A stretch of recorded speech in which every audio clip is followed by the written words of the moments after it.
प्यारे साथियों नमस्कार, स्वागत है आप सभी का हमारे एक और इस वीडियो में। आज की इस वीडियो में हम बात करने वाले हैं आपके बीच बीएससी सेमेस्टर 4 के आप स्टूडेंट होंगे और आप सेकार्ड यूनिवर्सिटी के स्टूडेंट हो। सेकार्ड यूनिवर्सिटी के अंतर्गत आप अध्ययन होंगे। पीडीयूसी आपकी यूनिवर्सिटी होगी, यानी पंडित दीनदयाल उपाध्याय सेकार्ड यूनिवर्सिटी आपकी होगी और आप बीएससी सेमेस्टर 4 की होंगी और आपकी बीएससी के अंतर्गत 4 सब्जेक्ट होगी। आप सभी को पता है कि हमने बीएससी के लिए अपना तेजल नोट्स पेज भी लॉन्च किया है। ठीक है, तेजल नोट्स पेज भी हमने लॉन्च किया है। उसकी प्राइस 49 रुपये आपकी रखी हुई है, तो आपको वहाँ पर इसके नोट्स मिल जाएंगे। तो आपको सभी को वहाँ पर ज्वाइन हो जाना है।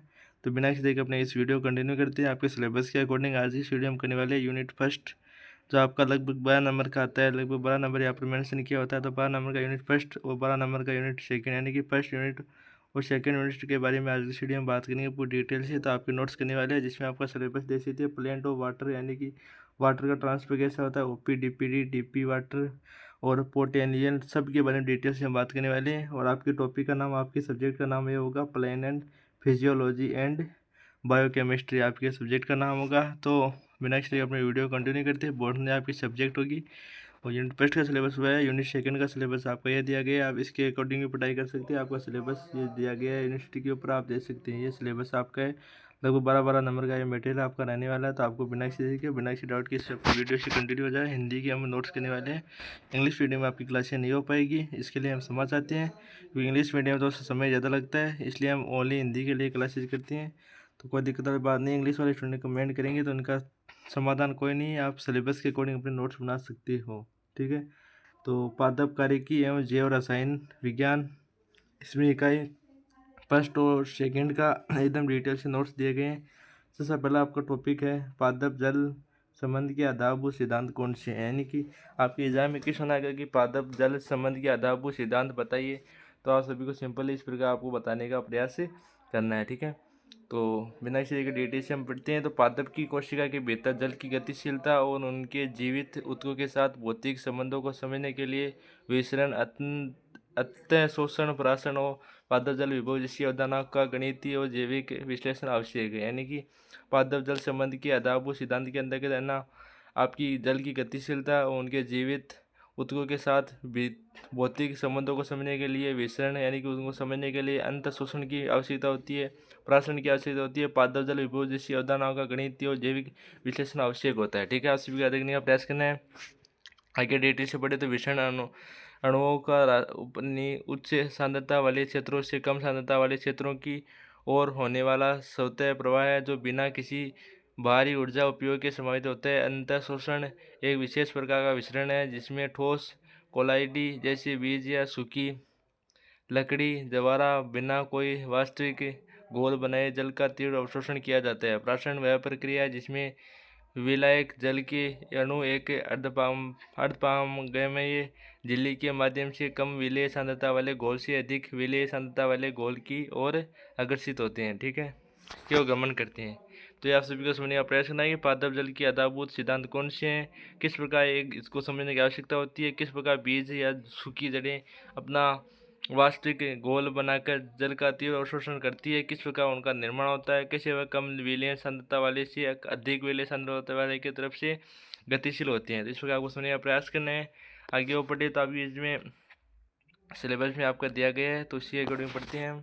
कोशिका के स्तर पर इन भौतिक बलों को निम्नलिखित 3 घटकों में विभाजित किया गया है। तो इसके 3 प्रमुख घटकों कौन से आपके एग्जाम में क्वेश्चन आ सकता है कि कोशिका के स्तर पर भौतिक बलों को निम्नलिखित घटकों में विभाजित करके समझाइए। तो आप सभी को तीनों घटक समझना है। आपके सिलेबस में दिया गया है प्रासयी दाब, यानी कि ओपी आपका ओमेस्टिक, और आपका एक स्फीति दाब आपका दिया गया है, एक आपका विसरण न्यूम्न दाब, आपके तीनों दिए गए हैं। ठीक है, इन तीनों की फुल फॉर्म भी आपकी दी गई है। आपकी फुल फॉर्म भी आपकी एग्जाम में आ सकता है। ठीक है, तो आप सभी याद रखने का प्रयास करना है। तो सबसे पहले बात करने वाले हैं आपके प्रासनीय दाब को क्या कहते हैं, ओपी, यानी कि ओमस्ट ऑस्मोटिक प्रेशर। ऑस्मोटिक प्रेशर क्या है, तो यह वह न्यूनतम बाह्य दाब है जो शुद्ध विलायक के प्रवेश को रोकते हैं, यानी कि खुद शुद्ध विलायक के प्रवेश को रोकता है। ये सीधे तौर पर विलेय की सांद्रता के समानुपाती होता है। ठीक है, ये आपको याद रखने का प्रयास करना है। स्फीति दाब कौन सा होता है, तो स्फीति दाब कौन सा होता है आपका, टर्गर प्रेशर कौन सा होता है, जब जल अंतःप्राशन द्वारा कोशिका में प्रवेश करता है तो प्रोटोप्लाज्म द्वारा कोशिका भित्ति पर बाहर की ओर एक जल स्थितिक दाब लगाया जाता है जिसे स्फीति दाब कहते हैं। तो स्फीति दाब का आपके एग्जाम में क्वेश्चन आ सकता है कि स्फीति दाब किसे कहा जाता है। तो आपको सिंपली याद रखना है कि जब अंतःप्राशन द्वारा कोशिका में प्रवेश करता है तो प्रोटोप्लाज्म द्वारा कोशिका भित्ति पर बाहर की ओर एक जल स्थितिक दाब लगाया जाता है जिसे स्फीति दाब आपका प्रमुख रूप से कहा जाता है। विसरण दाब क्या होता है? तो विसरण दाब आपका होता है इससे कोशिका की पानी की मांग के रूप में भी जाना जाता है। ये किसी प्रणाली के विसरण दाब पर शुद्ध जल के विसरण दाब के बीच का अंतर है। इनके बीच का गणितीय संबंध निम्नलिखित समीकरण द्वारा प्रतिष्ठित किया जाता है। ये आपको याद रखने का प्रयास करना है, ठीक है। तो आपको ये दिया गया है डीपीडी बराबर क्या होता है? ओपी माइनस टीपी, यानी कि आपका प्राशनिक दाब से जब आपका स्फीति दाब घटाया जाता है तो आपका डीपीटी का निर्माण होता है, ठीक है। डीपीटी के बारे में डिटेल से हम बात करेंगे। नीचे आपका दिया गया है, ठीक है। जब कोई कोशिका पूर्णतः स्फीति होती है, यानी कि पूर्णतः स्फीति होती है, तो उसका टीपी यानी कि आपका कौन सा हो जाएगा? स्फीति दाब और आपका प्राशनीय दाब के बराबर हो जाता है, जिसके कारण डीपीटी शून्य हो जाती है और जल का प्रवेश रुक जाता है। जिसके विपरीत एक शिथिल कोशिका में टीपी शून्य होने के कारण डीपीटी ओपी के बराबर हो जाता है। ओपी यानी आपका ऑस्मोटिक प्रेशर आपका होता है, ठीक है। आधुनिक पादप का इकाई में जल विभव यानी कि वाटर पोटेंशियल की ये क्या लिखा हुआ है यहाँ पे? थर्मोडायनेमिक अवधारणा को प्राथमिकता दी गई है। यह शुद्ध जल और किसी पादप प्रणाली के जल के बीच मुक्त ऊर्जा का अंतर प्रदर्शित करता है। इसके प्रमुख घटकों को निम्नलिखित सूत्र द्वारा समझा जा सकता है। तो ये आपको सूत्र याद करना प्रयास करना है, ठीक है। PSI माइनस ये आपको सूत्र आपको अपनी एग्जाम की नोट्स बुक में इसको नोट्स करना है, ठीक है। जो आप नोट्स बना रहे हैं आप इसको नोट करना है। ये आपके सूत्र का विश्लेषण किया गया है, तो यहाँ पर अपना पढ़ना सफिशिएंट नहीं है, आपको याद रखने का प्रयास करना है। यहाँ विलय और आपका जो भी डीपीटी और PSI का जो सूत्र है वो यहाँ पर आपका लिखा गया है, तो आप सभी को याद रखने का प्रयास करना है। इसको नोट्स कर लेना है, इसका स्क्रीनशॉट आपको ले लेना है। जल अवशोषण की क्रियाविधि आपका नेक्स्ट टॉपिक है। जल अवशोषण की क्रियाविधि किस प्रकार है, तो इसके बारे में डिटेल से बात कर ले वाले हैं। जल अवशोषण है मृदा से मूल रोमों द्वारा अवशोषित होकर जाइलम तक पहुँचने के लिए दो मुख्य अवशोषण प्रणालियाँ सक्रिय जिसमें सक्रिय और निष्क्रिय का उपयोग करता है। इनके बीच के प्रमुख अंतर को निम्नलिखित तालिका में स्पष्ट किया गया है, ठीक है। तो विशिष्ट लक्षण कौन से हो जाते हैं और आपके सक्रिय जल और निष्क्रिय जल के बारे में अंतर आपको स्पष्ट किया गया, तो आप सभी को डिटेल से पढ़ने का प्रयास करना है, ठीक है। इन दोनों में स्पष्ट रूप से अंतर किया गया, तो आपको अंतर पढ़ने का प्रयास करना है। तो सबसे पहले हम पढ़ते हैं आपके बीच में विशिष्ट लक्षण के बारे में बात की जाए, यानी कि दो इनके लक्षण है। तो मुख्य चालक आपके सक्रिय जल में कैसा होता है? सक्रिय जल में आपका मुख्य लक्षण कैसा होता है? तो आप कहेंगे कि सक्रिय जल में बड़ा मुख्य लक्षण कैसा होता है? तो आप कहेंगे कि जड़ों की कोशिका के भीतर उत्पन्न प्राशनीय या गैर परागणीय बल होता है, ठीक है। निष्क्रिय जल में बात की जाए तो पत्तियों में होने वाले वाष्पोजन के कारण उत्पन्न खिंचाव होता है, यानी कि ट्रांसपेरेशन फुल होता है, ठीक है। ऊर्जा की आवश्यकता सक्रिय जल में कैसी होती है? सिद्ध तौर पर श्वसन के प्राप्त ATP ऊर्जा की आवश्यकता होती है। इसमें क्या होता है? इसमें आपका होता है कि पूरी तरह से भौतिक बलों पर निर्भर कोशिका ऊर्जा की आवश्यकता नहीं होती है, ठीक है। आवश्यकता इसमें नहीं होती है। जल अवशोषण की दर सक्रिय जल में कैसी होती है? अत्यंत धीमी होती है और पादप की कुल जल आपूर्ति में इसका योगदान लगभग माइनस आपका 55% होता है। और इसमें आपका अत्यधिक तीव्र गति से होता है जल का विसरण निष्क्रिय जल में, और इसमें पादप की कुल अवशोषण का लगभग 5% नहीं, थोड़ा सा वेट करें, 95% हिस्सा बनता है, ठीक है। और मूल पादप की भूमिका कैसी होती है? मूल पादप के निर्माण के लिए प्रत्यक्ष रूप से उत्तरदायी होता है और मूल पादप की कोई भूमिका नहीं होती है। जाइलम में ऋणात्मक तनाव उत्पन्न होता है, यानी कि अवशोषण के उपरांत जल जड़ों के कोर्टेक्स से होते हुए केंद्रीय जाइलम नलिकाओं तक दो समानांतर मार्गों द्वारा गति करता है, ठीक है। उन कौन कौन से हो जाते हैं तो आपकी उस बारे में डिटेल से हम पढ़ेंगे, ठीक है। तो ये आपके दोनों दिए गए हैं यहाँ पर, इसकी साइज कम कर लेते हैं हम। ओके, तो होएगा तो आ गया एक, तो आपका आ गया कौन सा? अपोब्लास्ट में आपका आ गया।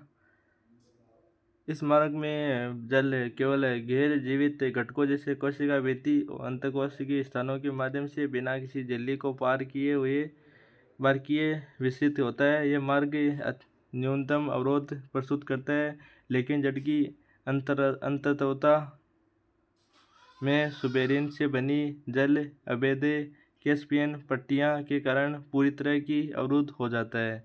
यह आपका अपोप्लास्ट मार्ग होता है। आपकी एग्जाम क्वेश्चन आ सकता है कि इन दोनों में अंतर स्पष्ट कीजिए, अपोप्लास्ट और आपके सिम्प्लास्ट में। सिम्प्लास्ट में आपका अंतर स्पष्ट करने वाला क्वेश्चन आ सकता है, अंतर स्पष्ट वाला क्वेश्चन आपकी एग्जाम में आ सकता है, तो आपको नोट डाउन कर लेना है इनको। सिम्प्लास्ट के बारे में डिटेल्स में बात कर लेते हैं। ज़्यादा देर आपकी क्लास को चलते हुए या नहीं है अभी तक, अभी आपके पास समय काफ़ी पड़ा है। तो सिम्प्लास्ट में क्या होता है आपका, सिम्प्लास्ट में आपका होता है इस मार्ग में जल प्लाज्मोडेस्माटा के माध्यम से जुड़ी सजीव कोशिका की कोशिका द्रव्य से होकर गुजरता है। अंतर्वता पर पहुंचने पर अपोप्लास्टिक जल को कैस्पेरियन पट्टियों के कारण विवश होकर झिल्ली पार कर सिम्प्लास्टिक मार्ग अपनाना पड़ता है, जिससे खनिजों को चयनात्मक अवशोषण सुनिश्चित हो पाता है। ठीक है, सुनिश्चित हो पाता है, तो आपके यहाँ पर लिखा गया है डिटेल से, तो आपने समझने का प्रयास किया होगा। अब आपका आ गया रसारोहण एवं संसर्जन तनाव सिद्धांत। यह आपके एग्जाम क्वेश्चन आ सकता है। सिंपली आपको एग्जाम में ऐसा सिंपल डिटो क्वेश्चन लेकर आ सकता है कि रसायन एवं संसर्जन तनाव सिद्धांत क्या है, तो इसके बारे में आपको डिटेल से लिखना पड़ सकता है, तो आपको इसको याद करने का प्रयास करना पूरी डिटेल से। तो हम बिना किसी तरीके डिटेल से इसको पढ़ेंगे। तो रसायन और आपका जो बल है इसके अंदर पूरी डिटेल से हम पढ़ेंगे आपकी वजह से। ठीक है, तो आप उसको समझने का प्रयास करना है। ठीक है, तो गुरुत्वाकर्षण के विरुद्ध जाइलम के भीतर जल और खनिज के ऊपर चढ़ने की प्रक्रिया को रसायन कहा जाता है। यानी रसायन किसे कहा जाता है, आपके एग्जाम में क्वेश्चन आ सकता है 2 नंबर वाले क्वेश्चन में, यानी कि रसायन किसे कहा जाता है, तो गुरुत्वाकर्षण के विरुद्ध जाइलम के भीतर जल और खनिज के ऊपर चढ़ने की प्रक्रिया को रसायन कहा जाता है। डिगसन और आपके जोली ने 1894 द्वारा प्रतिपादित संशोधन तनाव सिद्धांत इसकी सर्वाधिक सटीक भौतिक व्याख्या था। यानी कि जो आपका डिगसन और जोली है, इन्होंने एक अच्छी व्याख्या इनकी रूप से रसायन की करने की उन्होंने कार्य किया था। ठीक है, और यह सिद्धांत 3 निम्नलिखित बलों को समानुपाती की प्रतिपादित है। 3 बलों के रूप में प्रमुख से लगता है। ये कौन कौन से हो जाते हैं, तो आप सभी की बात करना है। तो संसर्जन बल होता है आपका, यानी कि संसर्जन बल होता है आपका एक आसंजन बल हो जाता है आपका, एक आपका होता है वाष्पोजन सिद्ध खिंचाव। ये आपके 3 बल प्रमुख से होते हैं, जिनके बारे में डिटेल से पढ़ेंगे। संसर्जन बल कौन से है, तो जल के समान अणुओं के बीच हाइड्रोजन बंधों के कारण लगने वाले पारस्परिक तीव्र आकर्षण बल जो जल के एक अटूट धागे जैसी संरचना देता है, उसको आपका संसर्जन बल कहा जाता है। आसंजन बल किसे कहा जाता है, तो आसंजन बल आपका जल की अणुओं का एक जाइलम की हाइड्रोफिलिक लिग्नो सेलुलोसिस भित्तियों के प्रति आकर्षक जो जल स्तंभ को नीचे गिरने से रोकता है। वाष्पोर्जन खिंचाव क्या है, तो पत्तियों की द्योतक कोशिका से जल की वाष्पीकृत होने पर उन कोशिकाओं में उत्पन्न तीव्र डीबीडी ठीक है, या जल विब्रय प्रवणता जाइलम नलिकाओं से जल को ऊपरी की ओर खींचता है। यह खिंचाव जाइलम रस में लगभग आपका 10 से 20 वायुमंडलीय दाब का एक ऋणात्मक तनाव उत्पन्न करता है, जो जड़ों से जल को ऊंचे वृक्षों की शीर्ष तक पहुंचाता है। ठीक है, आपको समझने का प्रयास करना है, ये आपका होता है। ठीक है, तो ये आपका रसायन संश्लेषण तनाव सिद्धांत आगे आपके एग्जाम में सेम डिटो क्वेश्चन आएगा लगभग, या तो आप 10 नंबर का क्वेश्चन में इसको जोड़ सकते हो, या इसका 2 नंबर वाले क्वेश्चन में आप इसको जोड़ सकते हो। आपके एग्जाम में क्वेश्चन सेम डिटो आएगा, कहीं पर कोई दिक्कत वाली बात नहीं होगी। ठीक है, आगे बात कर लेते हैं वाष्पोर्जन एवं बिंदु स्राव क्रियाविधि, इसके बारे में डिटेल से बात करेंगे। इसका थोड़ा सिलेबस बड़ा है, आपके 10 नंबर वाले क्वेश्चन में आपका क्वेश्चन आने का चांस रहेगा। 10 नंबर वाले के रूप में इसको याद करेंगे, इसमें थोड़े सूत्र भी आएंगे, लेकिन आपको समझने का प्रयास करना है, कोई भी आपको हार्ड नहीं लगेगा। ठीक है, तो वाष्पोर्जन एवं बिंदु स्राव क्रियाविधि और सिद्धांत के बारे में पूरी डिटेल से बात करने वाले हैं। तो वाष्पोत्सर्जन पादपों के वायवीय भागों जैसे मुख्यतः पत्तियों से जल का वाष्प के रूप में होने वाला ह्रास है। यह मुख्य रूप से 3 प्रकार का होता है। 3 मुख्य प्रकार कौन कौन से जाते हैं आपके, एक तो आपका होता है स्टोमेटल, इसमें 85 से 90% होता है। एक आपका क्यूटिकुलर होता है, एक आपका होता है लेक्टिकुलर आपका होता है। तो ये तीनों होते हैं। इसमें आपका 1% होता है, इसमें आपका 5% से 10% होता है, इसमें आपका होता है 85 से 90% आपका होता है। तो इस प्रकार आपको समझने का प्रयास करना है, तीनों के बारे में डिटेल से हम पढ़ेंगे। तो सबसे पहले बात कर लेते हैं आपके बीच में स्टार्स के बारे में बात कर लेते हैं। चलो तो चलते हैं स्टोमेटा की गतिशीलता। सबसे पहले स्टोमेटल के बारे में गतिशीलता खुलने और बंद होने के समझाने के लिए 2 प्रमुख सिद्धांत कौन कौन से जाते हैं आपके, एक तो आपका सिद्धांत हो जाता है स्टार्स शर्करा अंतःप्रवर्तन सिद्धांत, ये आपका सिद्धांत हो जाता है, इसके बारे में बात करेंगे। सबसे पहले क्या सिद्धांत आपका स्टार्च शर्करा अंत परिवर्तन सिद्धांत। तो सायर और स्टुअर्ट ने इसका प्रतिपादन के अनुसार इन्होंने इसका प्रतिपादन किया था। सायर और स्टुअर्ट ने इसके अनुसार दिन में प्रकाश संश्लेषण द्वारा CO2 के उपभोग से रक्षक कोशिका का pH बढ़ता है, जिसे फोस्फोरिलेज एंजाइम सक्रिय होकर अगुलसिन स्टार्च को ग्लिसिन ग्लूकोज 1 फास्फोट शर्करा में बदल देता है। इससे OP बढ़ता है। जल अंतःप्राशन द्वारा रक्षक कोशिका को स्फीति का स्टोमेटा खोल देता है। रात में विपरीत प्रक्रिया होती है। तो ये आपको समझने का याद रखने का प्रयास करना है। आगे बात करें, नेक्स्ट सिद्धांत आपका आता है सक्रिय प्रोटॉन पोटेशियम आयन विनिमय सिद्धांत। आपका सिद्धांत आता है, इसके बारे में पढ़ेंगे। तो लेविट ने 1974 में एक सिद्धांत देते हैं। यह आधुनिक सिद्धांत ये स्पष्ट करता है कि प्रकाश की उस उपस्थिति में रक्षक कोशिका में मौलिक अम्ल जो हाइड्रोजन प्लस और मेलेट आयनों में विभक्त होकर हाइड्रोजन प्लस आयन सक्रिय रूप से सहायक कोशिकाओं में पंप किए जाते हैं और इसके बदले में पोटेशियम आयन रक्षक कोशिकाओं के भीतर प्रवेश करता है। इनके Cl+ आयन भी संचित होते हैं और उच्च पोटेशियम और मेलेट सांद्रता रक्षक रात में एबीसी कमल की उपस्थिति में ये प्रक्रिया उलट जाती है। तो जो साइंस वाले स्टूडेंट हैं, जो समझदार है, उनको समझ में आ गया होगा। ठीक है, तो ये मेरे भी समझ में थोड़ा सा कमी आया है। तो मैं वैसे आर्ट्स का स्टूडेंट हूँ, लेकिन मैं आपके लिए मेहनत करता हूँ, तो आपको समझने का प्रयास करना है। तो इस प्रकार आपको समझ लेना है। आगे बात कर लेते हैं आपके बीच में। वाष्प उत्सर्जन एक अनिवार्य बुराई है। कहा जाता है यह रसायन और तापमान के नियम के लिए आवश्यक है, लेकिन अत्यंत जल की हानि पादप की घातक हो सकती है। इस हानि को रोकने के लिए वाष्पोत्सर्जन रोधी रसायनों का उपयोग किया जाता है, जो 2 प्रकार की होते हैं। स्टोमेटा बंद करने वाले, जो ABA होता है, एक आपका फिनाइल म्यूक्रिक एसिड होता है, तो PMA होता है। वो पतली परत बनाने वाले, जैसे सिलिकॉन इमल्शन मोम होता है। बिंदु स्राव क्या होता है? बिंदु स्राव भिन्न प्रक्रियाओं से मिलता है। जब मिट्टी में अत्यधिक नमी हो, वायुमंडलीय आर्द्रता, उच्च आर्द्रता, जड़ों द्वारा धनात्मक मूल पादप के कारण पत्तियों की किनारों पर स्थित विशेष रंध्रों जल रंध्रों से जल बूंदों के रूप में बाहर निकलता है। इनके नीचे अंदर नीचे की ओर संकलित होता है। ठीक है, इसमें थोड़ा सा अंतर स्पष्ट कर लेते हैं। आपके अंतर इंस्टीट्यूट वाला क्वेश्चन आ सकता है।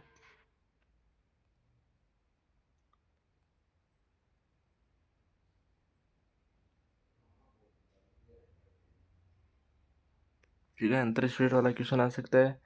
तो सबसे पहले आपके बीच में बात कर लेते हैं हम जल की। ठीक है, थोड़ा सा वेट करें, इसकी थोड़ी साइज उठा लेता हूँ मैं। जल की भौतिक अवस्था। तो जल का भौतिक अवस्था वाष्प होने कैसे होती है? जल का ह्रास अदृश्य वाष्प के रूप में, यानी अदृश्य यानी ये दिखता नहीं है।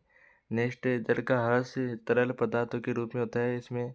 और इस जल की शुद्धता, वो शुद्ध जल पूर्णतः शुद्ध होता है इसमें उत्तरी जल अकार्बनिक और सक्रिय घुली होती है, यानी इसमें चीनी घुली हुई होती है। और उत्सर्जन का स्थान कैसे होता है? तो इससे मुख्य रूप से स्टोमेटा और क्यूटिल के माध्यम से होता है। पत्तियों के किनारों पर स्थित केवल जलरंध्रों से होता है। शारीरिक नियंत्रण की बात की जाए तो ये रक्षक कोशिकाओं की सक्रियता द्वारा नियंत्रित एक जैविक प्रक्रिया होती है। ये एक अनियंत्रित भौतिक प्रक्रिया है जो मूल दाब द्वारा संचालित होती है। तो थोड़ी सी बात कर लेते हैं आपके खनिज पोषण एवं अवशोषण तंत्र के बारे में। इसमें मैग्नीशियम आपके सभी आएंगे। खनिज पोषण के बारे में 17 अनिवार्य तत्वों की आवश्यक है, तो इसमें थोड़ा सा डिटेल से पढ़ेंगे। यहाँ से ले लेते हैं। ठीक है, तो उम्मीद देते हैं क्लास आपको समझ में आ रही होगी। ये क्लास आपकी नोट्स बनाने के लिए प्रोवाइड की जा रही है। आपको समझ में भले ही कुछ नहीं आ रहा होगा, लेकिन आपको इसके नोट्स जरूर बनाने हैं। ठीक है, जिससे कि आपको आगे फ़ायदा होगा, आपके एग्जाम के पास में इसको फ़ायदा होगा। जो स्टूडेंट एग्जाम के पास देख रहे हैं, उनसे निवेदन है कि आप नोट्स बनाए, आप नोट्स पेज में ज्वाइन हो जाए। ठीक है, और जिनके पास अभी समय है वह अपने नोट्स स्वयं बनाए, जिससे कि आपकी पेशों की बचत की जा सकती है। पादपों के सामान्य विकास और प्रजनन के लिए 17 अनिवार्य तत्वों की आवश्यकता होती है। इनमें चयापतिक कार्यों और कमी के विशिष्ट लक्षणों के नीचे दी गई तालिका में वर्गीकृत किया गया है। तो इसमें सबसे पहले आपका आता है नाइट्रोजन इसमें सबसे पहले आता है आपका। तो इसमें पहले मैं जो अपना मटेरियल है उनको मैं ले लेता हूँ। इतना मटेरियल है हमारा, तो इसकी थोड़ी साइज़ कम कर लेते हैं, इसकी साइज़ इतनी कर लेते हैं। यानी इसके साइज अधिक ही रखते हैं, ज़्यादा साइज रखेंगे इसकी, क्योंकि हम इसको लेने वाले हैं। ठीक है, तो नाइट्रोजन क्या है? नाइट्रोजन कोशिकीय कार्य कैसा है इसका? तो इसका कोशिकीय कार्य अमीनो अम्ल, न्यूक्लिक अम्ल, प्रोटीन और क्लोरोफिल का मुख्य संरचनात्मक घटक ये माना जाता है। अत्यधिक गतिशील है, इसकी गतिशीलता बहुत ज़्यादा है। कमी के विशिष्ट लक्षण, ये पुरानी पत्तियों में तीव्र हीनता और सामान्य रूप से अवरुद्ध वृद्धि करता है, यानी इसकी कमी ये है। और इसका अच्छा, यानी इसको पॉजिटिव मान सकती हो, इसको आपको नेगेटिव मान सकती हो, यानी माइनस इसको मान सकती हो। और फास्फोरस की मैंने बात की जाती है, पत्तियों में आपका संचित होता है। ये एटीपी जैसी ऊर्जा संचित करने वाली प्रणालियों झिल्ली में लिपिड का निर्माण करता है। यह काफ़ी गतिशील माना जाता है आपका। ठीक है, और पत्तियों का असामान्य रूप है, इसमें गहरा हरा, लाल, बैंगनी रंग धारण करना होता है इसमें। पोटेशियम की बात की जाए तो पोटेशियम आपका पराशरण नियम, एंजाइमों का सक्रिय, रंध्रों के खुले और बंद होने का नियंत्रण केंद्र होता है। इसका कार्य प्रमुख से होता है, गतिशील है। वो पत्तियों के किनारों में झुलसना और तने का कमजोर होना इसकी एक कमजोरी है। और आपका कैल्शियम, कैल्शियम आपका मध्य पटलिका में कैल्शिकीय कैल्शियम पेक्टेट के रूप में कोशिका भित्ति का स्थिरता प्रदान करता है। पूर्णतः अचल है, ये बहुत कम गतिशील होता है। बढ़ती और शेष भागों के समय मृत्यु की मुड़ी हुई नई पत्तियों के माध्यम से ये कार्य करता है। तो आपको समझने का प्रयास करना। आपके एग्जाम में क्वेश्चन आ सकता है कि नाइट्रोजन की कोशिकीय कार्य कौन सी होती है, फास्फोरस की नोटी कार्य कौन सी होती है, कैल्शियम की कोशिकीय कार्य कौन सी हो सकती है। आपके एग्जाम में क्वेश्चन आ सकता है। मैग्नीशियम के बारे में बात की जाए तो ये आपका क्लोरोफिल अणु के पोपेरियन वैल्य का केंद्रीय धात्विक परमाणु है। ये गतिशील आपका होता है। ये पुरानी पत्तियों में मजबूत स्पष्ट अंतराशीय हरिमनता होता है। और आपका लो आयरन की बात की जाए तो यह साइट्रोक्रोम इलेक्ट्रॉन वाहकों का निर्माण और क्लोरोफिल श्रृंखला में उत्प्रेरक होता है।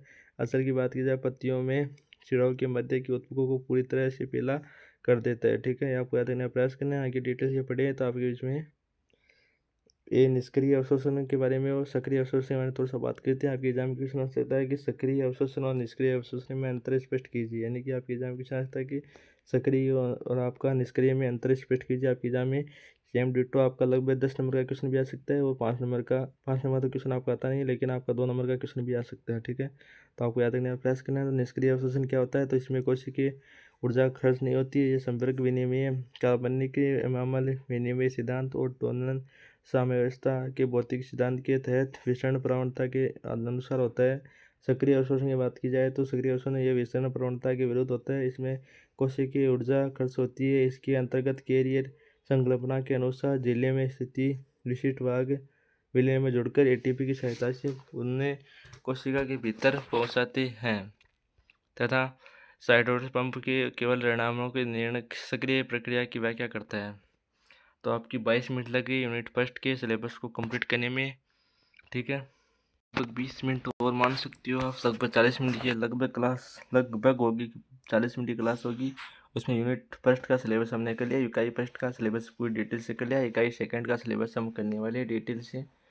तो चलते हैं, क्लास को कंटिन्यू रखते हैं। कार्बनिक वैल्यूं का फल एवं परिवहन। ठीक है, पत्तियों में निर्मित कार्बनिक खाद्य पदार्थों का पादप के संचय अंगों और उपयोग केंद्रों तक परिवहन फल एवं ऊतक की चालनी नलिकाओं और सहचर कोशिकाओं के माध्यम से होता है। यह परिवहन 10 दिवसीय होता है। इस स्थानांतरण की क्रियाविधि को समझाने के लिए अर्नस्ट ने आपका 1930 में एक सिद्धांत प्रतिपादित किया था। उसके दाब प्रवाह सामूहिक प्रवाह परिकल्पना उन्होंने की थी। सर्वाधिक स्वीकृत सिद्धांत ये था। इस परिकल्पना के प्रमुख प्रकरण निम्नलिखित थे। कौन कौन सी प्रकरण निम्नलिखित थे तो उनके बारे में बात की जाए तो आपके बीच में ये इनके प्रमुख 4 सिद्धांत होते हैं, 3 सिद्धांत होते हैं। ठीक है, तो कौन कौन से जाते हैं आपके? तो तीनों सिद्धांत आपके यहाँ पर दिए गए हैं। ठीक है, तीनों सिद्धांत यहाँ पर आपके दिए गए हैं। तीनों सिद्धांत के बारे में डिटेल से पढ़ेंगे। थोड़ी सी इसकी साइज कम कर लेते हैं, साइज ज़्यादा हो गई है आपकी, उसका रंग भी चेंज कर लेते हैं। ठीक है, तो फ्लोएम का सिद्धांत आपका होता है। तो फ्लोएम का सिद्धांत क्या है?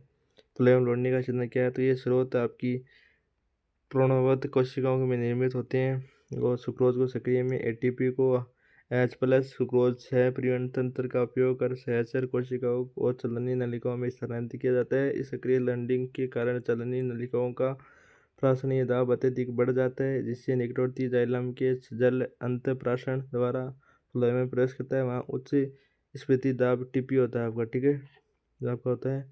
सामूहिक प्रवाह क्या होता है? सामूहिक प्रवाह की बात की जाए तो आपके बीच में सामूहिक प्रवाह क्या होता है? सामूहिक प्रवाह ये स्रोत उच्च टीपी और उपभोग केंद्र पर सुक्रोज के उपभोग या संचय के कारण कम आईपी के बीच एक उच्च स्थिति अवनता स्थापित हो जाती है। इस दबाव ऋणता के प्रभाव से सुक्रोज और जल का पूरा गोल चलने नलिकाओं के माध्यम से सामूहिक रूप से सिंक की ओर बहने लगता है। ठीक है, आगे बात कीजिए तो आपकी फ्लोएम अनलोडिंग के बारे में बात की जाए। ठीक है, अनलोडिंग के बारे में बात की जाए। अनलोडिंग के बारे में बात की जाए तो ये आपका सिंक जैसे जड़ या फल पर पहुंचने पर सुक्रोज की सक्रिय या निष्क्रिय रूप से चलने नलिकाओं से बाहर निकला जाता है, जहाँ ओपी गिर जाता है। परिणामतः जल फ्लोएम बाहर निकलकर पुनः जाइलम से लौट आता है, जिससे निम्न टी बना रहता है। सामूहिक प्रवाह की निरंतरता बनी रहती है। आपको याद रखने का प्रयास करना है। 25 मिनट हो गई। ठीक है, सिलेबस आपका थोड़ा है, ज़्यादा काफ़ी सिलेबस आपका नहीं है। ठीक है, 6, 7, 8, 9। ठीक है, इसका PDF आपको तेज़ा नोट्स पेज में मिलेगा। 49 इसकी प्राइस है। 88 ये आपको मोबाइल नंबर देता हूँ मैं, 88 75 63 99 में आपको मैसेज कर देना। मैं इसकी साइज़ बता देता हूँ, थोड़ा सा वेट करें। इसके ऊपर आपको मैसेज करना है 88 75 63 99 49 पर आपको मैसेज करना है। आपको तेजल बेच नेट्स पे जो ऐड करते जाएगा उसकी 49 आपकी प्राइस है, वो प्राइस आपको पे करनी पड़ेगी। ठीक है, तो वहाँ पर आपको जुड़ने के लिए प्राइस पे करनी पड़ेगी। तो आपको सभी को ये प्राइस पे करने के बाद में आपको नोट्स पेज में ऐड कर दिया जाएगा। ठीक है, तो प्रकाश संश्लेषण और प्रकाशीय अप्रकाशीय अवस्था कौन सी है उसके बारे में बात कर लेते हैं। प्रकाश संश्लेषण वह जैविक रासायनिक प्रक्रिया है जिसमें पादप और ऊर्जा रासायनिक ऊर्जा में परिवर्तित करते हैं। क्लोरोप्लास्ट में उपस्थित मुख्य ऋणक है क्लोरोफिल ए, बी और कैरोटीनॉइड फाइकोलिपिन प्रकाश का अवशोषण करते हैं। रॉबर्ट एमर्सन द्वारा किए गए प्रयोगों ने प्रकाश संश्लेषण में 2 स्वतंत्र प्रकाश प्रणालियों की उपस्थिति को सिद्ध किया है। ठीक है, कौन कौन सी सिद्ध है आपके बीच में बात करते हैं। तो सबसे पहले आपका आता है लाल पतन,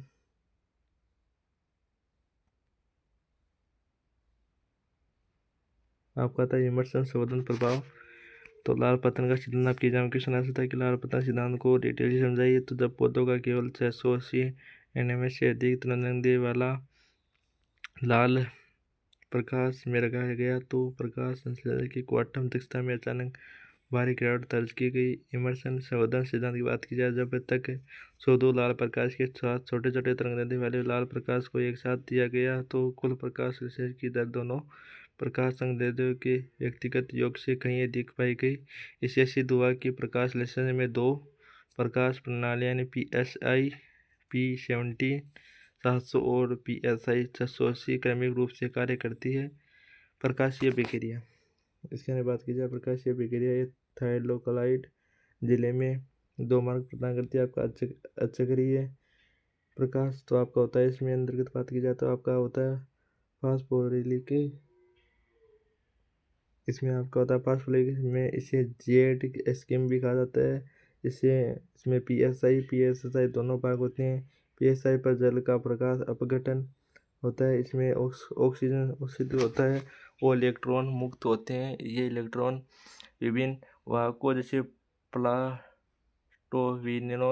और साइटोक्रोम और कॉम्प्लेक्स और प्लास्टोसाइनिन से होते हुए PSI तक पहुंचते हैं और अंततः NADP को NADPH में अपचित करते हैं। इस प्रक्रिया में दौरान ATP में NADPH दोनों का होता है।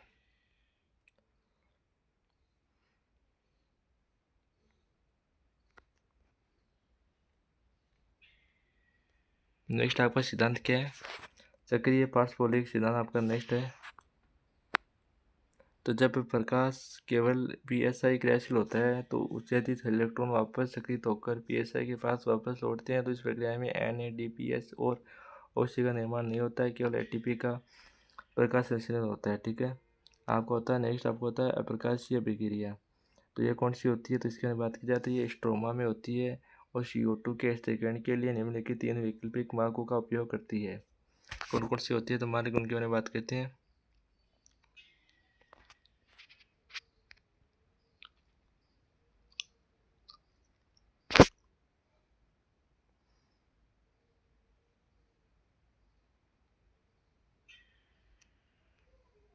तो विस्तृत लक्षण की बात की जाए तो सबसे पहले प्रथम स्तर में आपका होता है, प्रथम स्तर में C3। ठीक है, थोड़ा सा मैं वेट करता हूँ आपके पीछे। 3C, ठीक है, ये समझने का प्रयास करना है आपको। ठीक है, थोड़ा सा वेट करिए। ठीक है, तो C3 तक आपका केल्विन चक्कर होता है और आपका H चक्कर 4 क्योरे में और CME चक्कर कैल्शियम एसिड मेटाबॉलिज्म। तो पार्ट्स बोगलिस फोगलिसरिक में आपका होता है 3PGA कार्बन अणु होता है। एक ऑक्सीस्टिक अम्ल आपका होता है OAA, उसमें 4 कार्बन होती है आपके अणु होती है। ऑक्सोस्टिक अम्ल में आपका हाथ में निर्मित होता है ये। और प्राथमिक CO2 आपका है रेबुलोज 155 माइक्रोक्राफ्ट होता है। तो ये आप सभी को याद करने का प्रयास करना है। और आपको आगे आता है फास्फोनो पायरुवेट, ठीक है, PEP इसकी फुल फॉर्म होती है। और आपका होता है आगे ये सेम ही नाम है आपका। एंड मुख्य एंजाइम आपका होता है रूबिस्को के बारे में आपके आता है PEP यानी कार्बोक्सिलेज और आपका रूबिस्को। और आपका होता है PAP यानी कार्बोक्सिलेज और आपका रूबिस्को आपका होता है। और शारीरिक संरचना की बात की जाए सामान्य प्राण मध्योदक और कोशिका कोई विशेष संरचना नहीं होती है। और कैंजी शारीरिक पूल आदत कोशिका होती है। इसमें गुच्छीदार तने और या पत्तियां मोटी उपत्वस्था में होती है। स्टोमेटा की विधि आपके दिन में खुलती हैं और रात में बंद होती हैं। ये दिन में खुलती हैं और रात में बंद होती हैं। ये आपका होता है दिन में बंद रहते हैं, रात को खुलते हैं, ठीक है। प्रकाश की शोषण की दर होती है इसमें अत्यधिक उससे यानी ऊर्जा का भारी ह्रास होता है। इसमें नगण्य होता है, अत्यंत कम या नगण्य होता है इसमें। और आपका प्राणी अनुकूल इसमें शीतोष्ण और मध्यम जलवायु वाले क्षेत्र के होते हैं। डिटेल से पढ़ते हैं। प्रकाश शोषण, तो जब वातावरण में CO2 की सांद्रता कम और O2 की सांद्रता ज़्यादा होती है तो रूबिस्को एंजाइम में कार्बोक्सिल के स्थान पर ऑक्सीजन की तरह कार्य करने लगता है। यह प्रक्रिया 3 कोशिकाओं में होती है, क्लोरोप्लास्ट और पेरोक्सीमोस। और आपको माइटोकॉन्ड्रिया पूरी तरह होती है क्योंकि इसमें CO2 का बिना किसी श्रृंखला का निर्माण के ह्रास होता है और ATP का ह्रास होती है, इसलिए इसे पूरक एक पूर्णतः अपव्यय प्रक्रिया माना जाता है। प्रकाश संश्लेषण को प्रभावित करने वाले कारक के अंतर्गत ब्लैकफैम की सिग्माकारी और क्रियाकारकों के नियम के अनुसार यदि कोई प्रक्रिया कई कारकों को द्वारा प्रभावित होती है तो उसकी दर धीमी होती है। और मुख्य कारकों में प्रक्रिया तीव्रता से CO2 की क्षमता के तापमान को जल की उपलब्धता को शामिल करती है, ठीक है। आगे डिटेल से पढ़ेंगे। आपका कोशिकीय शोषण क्या है, तो इसके बारे में बात की जाए। कोशिकीय शोषण आपके क्या है, तो थोड़ा सा वेट करें। कोशिकीय शोषण कोशिका के भीतर खाद्य पदार्थों की ऑक्सीकरण द्वारा उत्पन्न करने की प्रक्रिया शोषण कहलाती है। ऑक्सीजन की उपस्थिति के आधार पर यह वायवीय व अवायवीय हो सकती है। वायवीय शोषण की, ठीक है, आगे बढ़ते हैं आगे से। तो कोशिका के भीतर खाद्य पदार्थों का ऑक्सीकरण द्वारा ऊर्जा उत्पन्न करने की प्रक्रिया शोषण कहलाती है। आप सभी को पता है ऑक्सीजन की उपस्थिति के आधार पर यह वायवीय या अवायवीय हो सकती है। वायवीय शोषण भी हो सकता है, अवायवीय शोषण भी आपका हो सकता है। वायवीय शोषण की संपूर्ण प्रक्रिया होने वाली 3 चरणों में बांटा गया है। तो वायवीय शोषण में कौन सी 3 प्रक्रिया होती है, आपकी होती है ग्लाइकोलाइसिस, ये आपकी होती है। यह कोशिका द्रव्य में उत्पन्न संपन्न होती है और इसमें ऑक्सीजन की आवश्यकता नहीं होती है। इसमें ग्लूकोज का एक अणु 10 क्रमिक एंजाइमेटिक चरणों द्वारा पायरुविक अम्ल के 2 अणुओं में विघटित होता है। इस प्रक्रिया में शुद्ध रूप से 2 ATP और 2 NADH प्राप्त होते हैं। क्रेब्स चक्र की बात की जाए, आपका वायवीय शोषण के अंतर्गत आता है TCA। तो यह पायरुविक अम्ल में माइटोकॉन्ड्रिया के मैट्रिक्स में प्रवेश कर एसिटाइल कोएंजाइम A में परिवर्तित होता है। ये चक्र माइटोकॉन्ड्रिया के मैट्रिक्स में चलना है जहाँ एसिटाइल CoA का पूर्ण कोशीकरण होता है, जिससे प्रक्रिया CO2 मुक्त होती है और प्रति ग्लूकोज अणु पर आपका एक मुक्त ऑक्सीकरण का निर्माण करती है इलेक्ट्रॉनिक प्रवण श्रृंखला। इसके बारे में बात की जाए तो ये आपकी होती है माइट्रोन की आंतरिक झिल्ली होती है, जिसके बारे में आगे पढ़ेंगे। उपस्थित वाहक प्रोटीन के 5 परिसरों में माध्यम में NADH और RPDH के ऑक्सीकरण से प्राप्त होती है। तो ये आपको याद रखने का प्रयास करना है, ये आपके नोट्स हैं, इसमें तो मिस्ट आपको समझने का प्रयास करना है, ठीक है। श्वसन गुणांक के बारे में थोड़ा सा डिटेल से पढ़ना है आपको। और इतना सिलेबस हो बच्चा है अपना, इसको भी पूरा कंप्लीट करते हैं।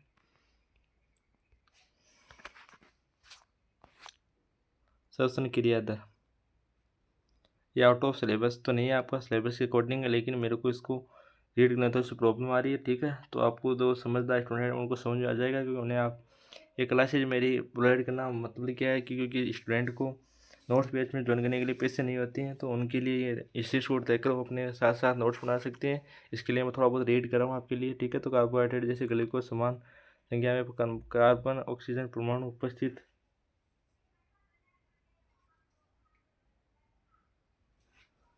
वसा लिपिड में आपकी होती है ऑक्सीजन की मात्रा कार्बन की तुलना में बहुत कम होती है। प्रोटीन जटिल अमीनो श्रृंखला जैसे प्रोटीन होता है आपका, कार्बनिक अम्ल में आपका होता है ऑक्सीजन की मात्रा कार्बन से अधिक होती है और वायवीय श्वसन में ऑक्सीजन की पूर्ण अनुपस्थिति होती है। यह आपका आगे जैविक निर्धारित RQ का मान भी है, ये आपको याद रखने का प्रयास करना है, इसका स्क्रीनशॉट ले लेना है और नोट्स बनाना आपको, ठीक है। तो इस प्रकार आपका होता है सिलेबस 1-2 का कंप्लीट। उम्मीद है कि आपको बहुत अच्छी तरीके से समझाने का प्रयास किया, फिर भी आपको कोई कमी लगे तो इसके लिए क्षमा चाहते हैं, ठीक है। तो ये साइंस के लिए हमारी PSC साइंस के लिए फर्स्ट क्लास ही थी। इसका एक्सपीरियंस मेरे को बहुत अच्छा लगा, मैंने बहुत अच्छी तरीके से आपको बीच में रीड किया। मेरी फर्स्ट क्लास थी साइंस के लिए, तो बहुत अच्छी तरीके से मैंने रीड किया। BSc सेमेस्टर 4th के लिए क्लास थी, बहुत अच्छी क्लास की मैंने, बहुत अच्छी तरीके से 30 मिनट तक सर्वाइव किया। एक अच्छा आपको रीड करने का, एक आउटपुट प्रदान करने का कोशिश की। उम्मीद करते हैं कि आपको एक अच्छा आउटपुट भी मिला होगा। तो आप वीडियो लाइक शेयर करें, कमेंट करके जरूर बताएं कि क्या कमी रही एक सर से आपकी BSc साइंस के लिए। तो उम्मीद करते हैं कि वीडियो अच्छा लगा होगा। तो जय हिंद, जय भारत साथियों, मिलते हैं अच्छी वीडियो में अच्छी डेडिकेशन के साथ, तब तक के लिए जय हिंद, जय भारत साथियों।